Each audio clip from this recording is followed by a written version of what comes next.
Men To'rtko'l tumani Sho'roqov fuqarolari yig'inida joylashgan Yashnobod To'rtko'l fermer xo'jaligi raisi bo'laman. 2 yildan boshlandi prezidentimiz farmoniga asosan 76 sxemada qo'shqotor ekish paxta masalasi bo'yicha mana ko'ryapsiz, ekdik. Bu fermerlarga ancha yengillik bo'ladi.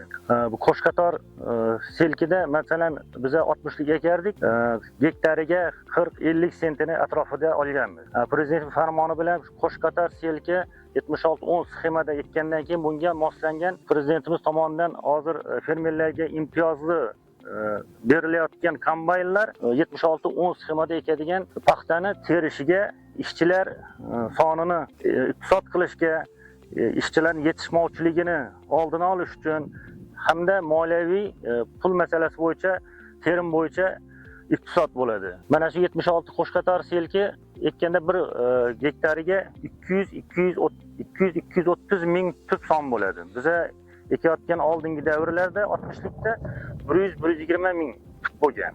Qarabsizki, bu 2 barobar ko'p bo'lgani sababli maqsadimiz keyingi bu yil xudo xolasa 26-yil davrida 60-70 sentner olish niyatidamiz. Bu muhtaram prezidentimizning chiqargan farmonlari, berayotgan subsidiyalari bizlarga, fermerlarga katta yangilik bo'lyapti. Katta fermer xo'jaligimizni moliyaviy tomondan iqtisod bo'lyapti.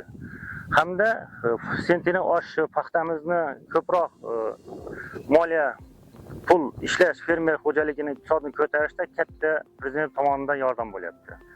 Hozir masalan yaqinda joriy yilda 8-mayda prezidentimizning 82-sonli farmoniga asosan chiqqan farmonida bu fermerlarimiz uchun katta yangilik bo'ldi.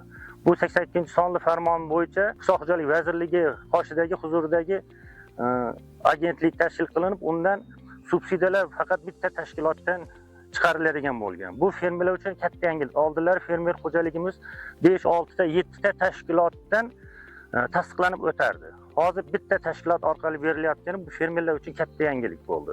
Hamda prezidentimizning 82-sonli farmoniga asosan berilayotgan masalan paxta imtiyozli kredit olib, uni vaqtida qaytarganga foizdan 5% subsidiya hisobida fermerga qaytib berishi, bug'doy bo'yicha belgilangan muddatda qaytarilgani uchun belgilangan foizni 4% ni qaytib berishi bu fermer xo'jaligining yanada rivojlanishi, yanada gullashi uchun bu katta imtiyoz. Bu prezidentimiz tomonidan yaratilayotgan yangiliklar, bu menimcha bu boshqa davlatlarda yo'q bo'lsa kerak.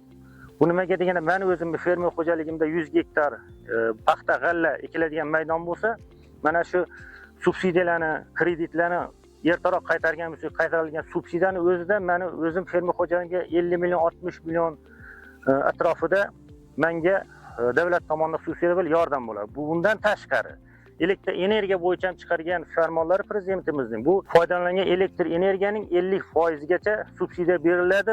Bu ham o'sha fermer xo'jaligimiz yana 50-60 million so'm foydasiga, iqtisodiga o'tadi. Yana prezidentimiz farmonining 82-sonli farmoni bo'yicha chiqargan dizel yonilg'isini 13 so'mdan ortig'iga 2 million so'mdan subsidiya berishi, bu umuman fermerlar orasida katta bir yangilik bo'ldi. Bu ham masalan bizning fermer xo'jaligimizda yiliga rasxod qiladigan, belgilangan muddatda bug'doy g'allaga ketadigan, paxtaga ketadigan dizel toplivaning yonilg'ining rasxodidan o'zidan menda yana o'rtacha hisobda 30-40 million so'm iqtisod qilinadi. 30-40 million so'm davlat tomonidan menga subsidiya beriladi.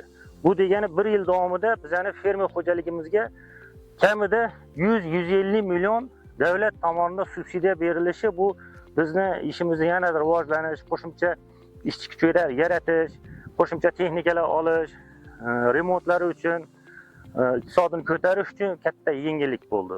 Bu shuning uchun biz fermerlar nomidan fermerlar prezidentimizga katta minnatdorchilik bildiramiz. Shu xalq oldida xudo xolasa shu